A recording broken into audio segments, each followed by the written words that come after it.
Mains நீங்கள் எழுதணும், மெயின்ஸுக்காக நீங்கள் ப்ரிப்பேர் ஆக ஆரம்பிச்சிட்டிங்க அப்படின்னா ஃபஸ்ட்டு உங்களுக்கு நீங்கள் சூஸ் பண்ண வேண்டியது பேனா தான். இந்த பேனாவில் தான் நம்ம எழுத போகிறோம் அப்படிங்கிறத ஃபஸ்ட்டு சூஸ் பண்ணிடணும். ஸ்கூல் புக் படிக்கணும்னு எல்லாருமே சொல்லுவாங்க. இப்போ யாரை கேட்டாலும் ஸ்கூல் புக் படித்தா பாஸ் பண்ணிடலாம், 6வதுலேருந்து 10வது வரையும் படித்தா பாஸ் பண்ணிடலாம்னு சொல்கிறாங்களே தவிர, நம்மளுக்கு எப்படி படித்தா நம்மளால் ஞாபகம் வச்சுக்க முடியும், நம்ம எப்படி ஈஸியாக ஞாபகம் வச்சுக்கிறது, என்ன மாதிரி நம்ம படிக்கணும் அப்படிங்கிறது நம்மளுக்கு ஈஸியாக தெரியாது. நான் ஆரம்பத்தில் எழுதும் போதெல்லாம் அப்படியே அந்த கை பிடிச்சி எழுதவே முடியாது நம்மளால். அந்தளவுக்கு பெயினாக இருக்கும். என்னடா மெயின்ஸ் அப்படி எழுதணுமா, சரி ட்ராப் பண்ணிடலாம் அப்படிங்கிற மாதிரி எண்ணம் கூட வரும். ஏன்னா யூத் பேப்பரின் இனிய வணக்கம். மறக்காமல் சப்ஸ்கிரைப் பண்ணுங்கள், பக்கத்தில் இருக்க பெல் ஐகானை கிளிக் பண்ணுங்கள். தேங்க்யூ. வணக்கம், என்னோடய பேர் வடிவேல். நான் குரூப் 1 சர்வீஸில் செலக்ட் ஆகி தமிழ்நாடு தீயணைப்பு துறையில் மாவட்ட அலுவலராக வேலை பார்த்துக்கிட்டு இருக்கேன். Group 1 mains preparation. Group 1 mains நான் 2வது மெயின்ஸில் கிளியர் பண்ணேன். ஃபஸ்ட்டு மெயின்ஸு என்னால் கிளியர் பண்ண முடியல. அது காரணம் என்ன அப்படின்னா, நான் வேலை பார்த்துக்கிட்டே படித்தது. வேலை பார்த்துட்டு படித்தேன்னா, ஐயோ அப்போ வேலை பார்த்துட்டு படித்தா நம்மளால் கிளியர் பண்ண முடியாது அப்படிங்கிற பேசிக் தாட்ஸ் நம்மளுக்கு வரக்கூடாது. என்ன அப்படின்னா, அந்த வேலையில் அந்த காலகட்டத்தில் இருந்த விஷயங்கள் தான். இப்போ நான் ஃபஸ்ட்டு மெயின்ஸ் எழுத போகும்போது எனக்கு பார்த்திங்கன்னா, நான் விஓ ஒர்க் பண்ணிகிட்டு இருக்கும்போது எனக்கு ட்ரைனிங் நடந்துகிட்டு இருந்துச்சு. ட்ரைனிங் டைமில் என்னால் கான்சன்ட்ரேட் பண்ணி படிக்க முடியல, சிலபஸையும் கவர் பண்ண முடியல. இருந்தாலும் நம்மளுக்கு நான் ஆல்ரெடி சொன்ன மாதிரி நான் குரூப் 1 எப்படியாவது எழுதணும், நம்மளோட ஒரு வெற்றியை குரூப் 1ல் நிலைநாட்டணும் அப்படிங்கிறதுக்காக நான் படிச்சுட்டு இருந்தேன். மெயின்ஸ் எழுத போகும்போதே எனக்கு தெரிஞ்சிருச்சு, இந்த மெயின்ஸ் நம்மளால் ரொம்ப கான்ஃபிடெண்ட்டாக பண்ண முடியாது. ஏன்னா நம்ம சிலபஸ் கவர் பண்ணலை. ஆனால் கண்டிப்பாக இது நம்மளுக்கு கடைசி வாய்ப்பு கிடையாது. அடுத்த மெயின்ஸு கண்டிப்பாக நம்ம கிளியர் பண்ணணும் அப்படிங்கிறது முடிவு பண்ணிவிட்டு, அதுக்காக நான் என்ன பண்ணிட்டேன்னா, மெயின்ஸ் நம்ம போய் எழுதிட்டு மெயின்ஸில் எனக்கு ரிசல்ட்டு வரல.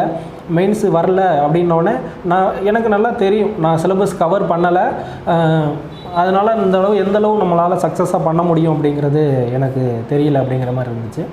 மெயின்ஸ் பண்ணி முடிச்சுட்டு நான் அடுத்த குரூப் 1 நோட்டிஃபிகேஷனுக்காகவோ அடுத்த ப்ரிலிமினரிக்காகவோ நான் வெயிட் பண்ணல. நான் இந்த மெயின்ஸ் எனக்கு வரலன்னு தெரிஞ்சோடனே நான் அடுத்த குரூப் 1க்கு ப்ரிப்பேர் பண்ண ஆரம்பிச்சிட்டேன். நான் கண்டினியூவாக 2013 படிச்சுக்கிட்டே இருந்ததுனால ப்ரிலிமினரி எனக்கு ஒரு பெரிய விஷயமாக தெரியல. ப்ரிலிமினரிக்காக நான் டைம் ஸ்பெண்ட் பண்ணி தனியாக ப்ரிப்பேர் பண்ணணும் அப்படிங்கிறது இல்லை. ஆனால் மெயின்ஸ் ஆஸ்பெக்டில் நான் படிக்க ஆரம்பிச்சிட்டேன். இப்போ 2019 நோட்டிஃபிகேஷன் வந்துச்சு அப்படின்னா, நான் அதுக்கு ஒரு 4 months முன்னாடியே நான் என்னோடய ப்ரிப்ரேஷனை ஸ்டார்ட் பண்ணிட்டேன். என்னோடய ப்ரிப்ரேஷன் எப்படி இருந்துச்சு அப்படின்னா, எப்படி திருத்துறாங்கன்னு தெரியாது, என்ன மாதிரி படிக்கணும்னு தெரியாது. நான் டிஎன்பிசிக்கு ஆரம்பத்தில் வரும்போது எப்படி ப்ரிலிமினரிக்கு படிக்கணும்னு ஒரு ஆஸ்பெக்ட் இல்லாமல் இருக்கும், நம்மளுக்கு ஒரு ஐடியாவே இல்லாமல் இருக்கும். ஸ்கூல் புக் படிக்கணும்னு எல்லாருமே சொல்லுவாங்க. இப்போ யாரை கேட்டாலும் ஸ்கூல் புக் படித்தா பாஸ் பண்ணிடலாம், 6வதுலேருந்து 10வது வரையும் படித்தா பாஸ் பண்ணிடலாம்னு சொல்கிறாங்களே தவிர, நம்மளுக்கு எப்படி படித்தா நம்மளால் ஞாபகம் வச்சுக்க முடியும், நம்ம எப்படி ஈஸியாக ஞாபகம் வச்சுக்கிறது, என்ன மாதிரி நம்ம படிக்கணும் அப்படிங்கிறது நம்மளுக்கு ஈஸியாக தெரியாது. நம்ம படிக்கும்போது தான் தெரியும், நம்மளுக்கே ஒரு ஐடியா தெரிஞ்சுக்கிறது தான். அந்த விஷயத்து அந்த மாதிரி தான் மெயின்ஸுக்கு நான் இப்போ இனிஷியலாக ஸ்டார்ட் பண்ணுவோம், என்ன மாதிரி படிக்கணும், இப்போ ஒரு கேள்வி வருதுன்னா அதுக்கு நம்ம நோட்ஸ் மாதிரி எடுக்கணுமா, உட்காந்து பண்ணணுமா அப்படின்னு சொல்லிட்டு நான் ட்ரை பண்ணேன். வேலையில் இருந்துகிட்டே பண்ணதுனால என்னால் உட்காந்து நோட்ஸ் எடுத்து தனியாக பண்ண முடியாது. அப்போ நான் ஒரு சில விஷயங்கள் சரி நம்ம இந்த மாதிரிலாம் பண்ணலாம் அப்படின்னு சொல்லி நான் இப்போ என்ன பண்ணேன் அப்படின்னா, ஒருத்தர் இப்போ பாரதியார் இருக்கார் அப்படின்னா, பாரதியார் பற்றி நான் என்ன ஸ்கூல் புக்கில் இருக்கிறத நான் படிச்சுட்டு பாரதியாரோட இலக்கிய படம், தமிழுக்கு பாரதியார் ஆற்றிய தொண்டுகள் என்ன, இலக்கியம் சார்ந்த கேள்விகள், இந்த மாதிரி கேள்விகள்லாம் நம்ம பண்ணும்போது என்ன ஆகும்னா டிஸ்கஸ் தான். நான் ஃப்ரெண்ட்ஸு கூட சேர்ந்து டிஸ்கஸ் பண்ணுறது, இந்த கேள்வி எப்படி அணுகலாம் அப்படின்னு சொல்லிட்டு மறுபடியும் சொன்ன மாதிரி புக்குக்கு பின்னால் உள்ள கேள்விகளுக்கு தான் நம்ம தயாராகணும். புக்குக்கு பின்னால் உள்ள கேள்விகள், இதை வச்சுட்டு நம்ம எப்படி தயாராகிறது அப்படின்னு சொல்லிட்டு. அப்போ எனக்கு நிறையா புக்ஸு தேவைப்பட்டுச்சு. நம்ம ஸ்கூல் புக்கை தாண்டி ஒரு சில டேட்டாஸ் எடுக்கணும் அப்படிங்கும்போது நான் யூஸ் பண்ணது லைப்ரரி தான். மாவட்ட நூலகம், திருச்சிராப்பள்ளி மாவட்ட நூலகத்துக்கு போயிடுவேன் நான். சண்டே அங்கே போயிட்டு என்னென்ன புக்கு பார்க்கணுமோ, என்னென்ன டாபிக் நான் சோர்ஸ் எடுக்கணுமோ அதெல்லாம் கொஞ்சம் சோர்ஸ் எடுத்துகிட்டு படிச்சுக்குவேன். இதுக்காக நான் நிறைய டைம் ஸ்பெண்ட் பண்ண முடியல மெயின்ஸுக்கு படிக்கிறது. இப்போ என்னை பொறுத்தவரையில் ஒரு லாங் ப்ராசஸ் தான். ஒர்க் பண்ணிக்கிட்டு படிக்கிறவங்கலாம் இப்போ ஒன் வீக்கில் நான் அந்த டாபிக் கவர் பண்ணிடுவேன், 1 வீக்கில் இந்த சிலபஸை கவர் பண்ணிடுவேன் அப்படின்லாம் நம்ம சொல்ல முடியாது. ஏன்னா ஒர்க்கு நம்மளுக்கு என்ன மாதிரி ஒர்க் இருக்கோ அதை பொறுத்து தான் நம்ம படிக்க முடியும்.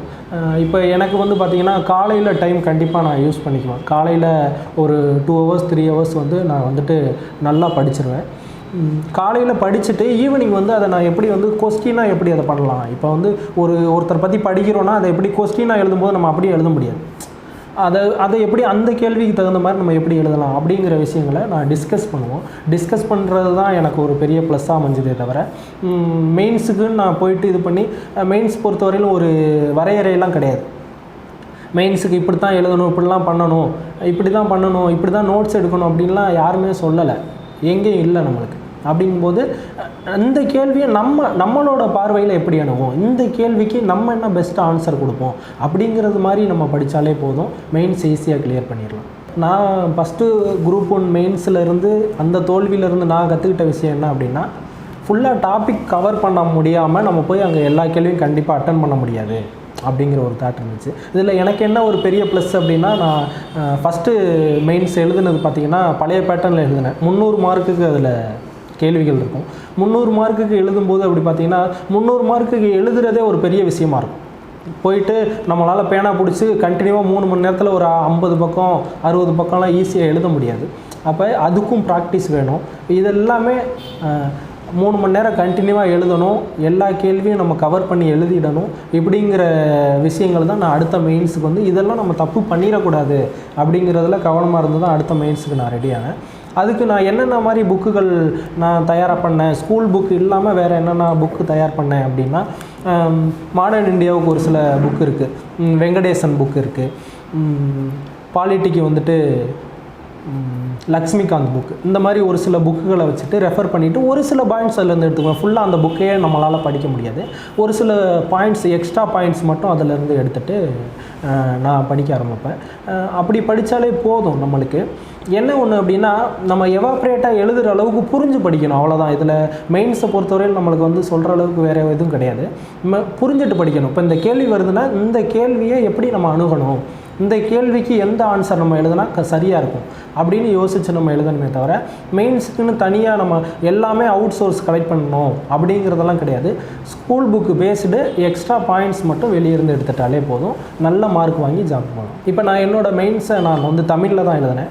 ஏன்னா நான் வந்துட்டு டிப்ளமோ கரஸ்பாண்டன்ஸில் நான் டிகிரி படித்ததுனால தமிழ் மீடியம் தான். தமிழ் மீடியம்ங்கிறதுனால நான் முழுக்க என்னோடய எக்ஸாம் எல்லாமே நான் வந்து தமிழில் தான் எழுதினேன். மெயின்ஸ் ப்ராக்டிஸ் பண்ணுறது எல்லாமே தமிழில் தான் பண்ணேன்.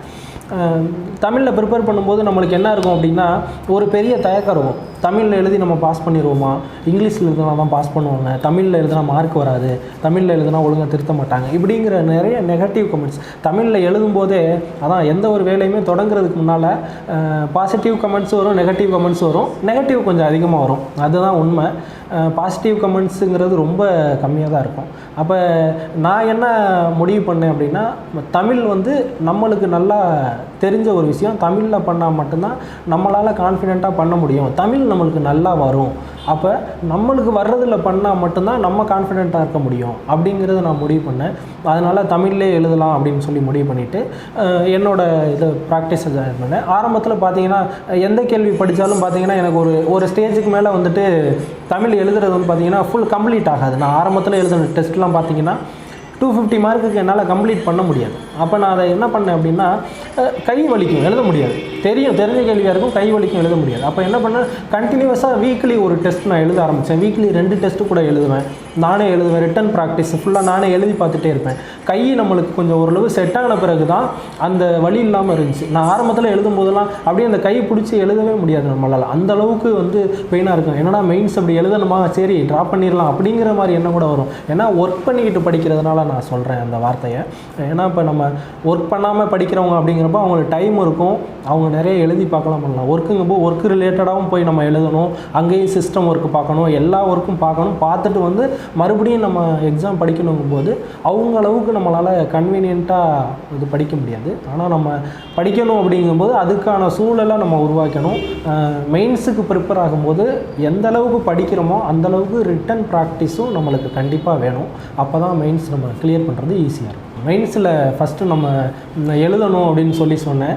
எழுதணுன்னா அதுக்கு முக்கியம் வந்து பேனா வந்து சும்மா மாற்றிக்கிட்டே இருக்கக்கூடாது. நம்மளுக்கு வந்து கஷ்டமாக தான் இருக்கும். ஒரு 10 ரூபா பேனாவிலே எழுதலாம் அப்படின்னு சொல்லி தோணும்.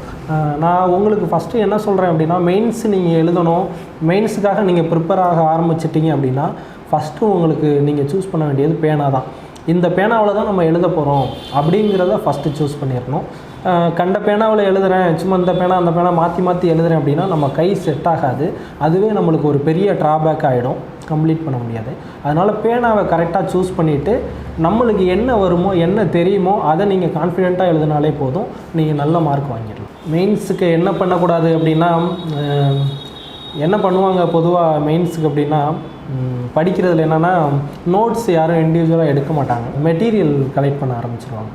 அந்த சென்டரில் மெட்டீரியல் கொடுக்குறாங்க, இந்த சென்டரில் மெட்டீரியல் கொடுக்குறாங்க, என் ஃப்ரெண்டு ஒருத்தன் அந்த சென்டரில் படிக்கிறான், அவன்கிட்ட இருந்து கேட்டு எப்படியாவது மெட்டீரியல் வாங்கணும் அப்படின்னு சொல்லி இருக்கும். மெயின்ஸுக்கு நான் உங்களுக்கு சொல்கிறது என்ன அப்படின்னா, இண்டிவிஜுவலாக நீங்கள் நோட்ஸ் எடுங்க, இல்லை நோட்ஸ் எடுக்காமல் கூட படிங்க. மெட்டீரியல் தேடி அலைகிறது வேணவே வேணாம். மெட்டீரியல் தேடி அலைகிறது, அந்த மெட்டீரியலை பேஸ் பண்ணி நான் படிக்கிறேன் அப்படிங்கிறது கிடையவே கிடையாது. இப்போ ஒரு மெட்டீரியல் இருக்குது அப்படின்னா அவங்க வந்து என்ன கொடுத்துருப்பாங்க அப்படின்னா, நம்ம ஸ்கூல் புக்கில் இருக்க டாப்பிக்கை தான் அப்படியே கொடுத்துருப்பாங்க. இந்த கேள்விக்கு இந்த ஆன்சர்னு மெட்டீரியலில் இருக்காது, அது நம்ம தான் செலக்ட் பண்ணணும். அப்படிங்கும்போது மெட்டீரியல் தேடி நீங்கள் காலத்தை வேஸ்ட் பண்ணுறது, இல்லை ஒருத்தவங்க எழுதி வச்சுருப்பாங்க அதை கொடுத்தா நான் ஈஸியாக படித்து பாஸ் பண்ணிடுவேன் அப்படிங்கிறதெல்லாம் கிடையாது. நீங்கள் எந்த அளவுக்கு இன்ட்ரெஸ்ட் எடுத்து நீங்கள் ஓனாக ப்ரிப்பேர் பண்ணி படிக்கிறீங்களோ அவ்வளோக்கு அவ்வளோ மெயின்ஸ் உங்களுக்கு ப்ளஸ்ஸாக இருக்கும். மெட்டீரியல் தேடியோ இல்லை சென்டர் போய் தான் படிக்க முடியுமோ அப்படிங்கிற ஒரு எண்ணம் வேணாம். மெயின்ஸை பொறுத்தவரையில் இன்னொன்று என்ன அப்படின்னா, நம்ம போகிற பாதை சரியா, இப்போ நம்ம எழுதுகிறோம், ஒரு டெஸ்ட்டு எழுதுகிறோம், அது வந்து சரியாக எழுதியிருக்கோமா நம்ம அப்படின்னா திருத்தி கொடுக்குறதுக்கு சரியான ஒரு கைடு தேவை, அது தெரிஞ்சவங்க தேவை. அது இருந்தால் மட்டும்தான் நம்ம தவறுகளை ஈஸியாக திருத்திக்க முடியும். இப்போ நம்ம படிக்கிற மெத்தடு நம்ம பார்த்து தெரிஞ்சுக்கலாம், அப்டேட் ஆகிறோமா இல்லையான்னு தெரியும். ஆனால் நம்ம எழுதுகிற மெயின்ஸ் வந்துட்டு நம்ம பேப்பர் ரைட்டாக என்னங்கிறது எப்படி நம்மளுக்கு தெரியும்? அப்போ யாராவது ஒரு கைடு வச்சுக்கலாம். நம்ம கைடு மீன்ஸ் நான் என்ன சொல்கிறேன்னா, சென்டருக்கு தான் போகணுன்னு அவசியம் இல்லை, கூட படிக்கிற ஃப்ரெண்டாக இருக்கலாம், என் கூட படிக்கிற சாதாரண ஒரு ஆளாக இருக்கலாம், என் கூட வேலை பார்க்குறவங்களா இருக்கலாம், யாரோ ஒருத்தவங்களாக இருக்கலாம். அவங்களோட பார்வையில் என்ன எதிர்பார்க்குறாங்க, இதுக்கு வந்து ஆன்சர் கீ கொடுக்கணும், நீ கொடுக்குற ஆன்சர் கீயை தான் கவர்மெண்ட்டில் வச்சுருப்பாங்களா அப்படின்லாம் நம்ம யோசிக்க தேவையில்லை. ஒரு கேள்வி வருதுன்னா அந்த கேள்வியை என்னோடய பார்வையில் நான் இப்படி எழுதுனேன், உன்னோட பார்வையில் நீ திருத்து, இந்த கேள்விக்கு என்ன அப்படின்னு சொல்லி திருத்தணும்னா அதை விட பெரிய எக்ஸ்பீரியன்ஸ் வேறு எதுவுமே கிடையாது, அதை விட ஒரு பெரிய ஸ்கில் வேறு எதுவுமே கிடையாது. டிஸ்கஸ் பண்ணி படித்து நீங்கள் பண்ணீங்க அப்படின்னா நீங்களும் சரி, எழுதுகிறவரும் சரி, திருத்துறவரும் சரி, கண்டிப்பாக போஸ்டிங் வாங்க. ரிவிஷன் என்னென்னா மெயின்ஸில் உள்ள சிலபஸ் எல்லாமே நம்ம கவர் பண்ண போகிறோம்.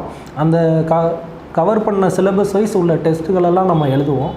அதை மறுபடியும் படிக்கும்போது நம்ம ஒரு கேள்வி ஆரம்பத்தில் ஒரு ஆஸ்பெக்டில் அணுகியிருப்போம், நம்ம அடுத்த தடவை அணுகும்போது அது இன்னும் கொஞ்சம் மெருகேற்றி நம்மளுக்கு இந்தந்த பாயிண்ட்ஸ்லாம் ஆட் பண்ணிக்கலாம், இந்த பாயிண்ட்ஸை நம்ம எழுதலாம், இந்த பாயிண்ட்ஸுக்கு நம்ம முன்னாடி போடலாம், அந்த மாதிரி ஒரு சில விஷயங்கள் தோணும் சார்.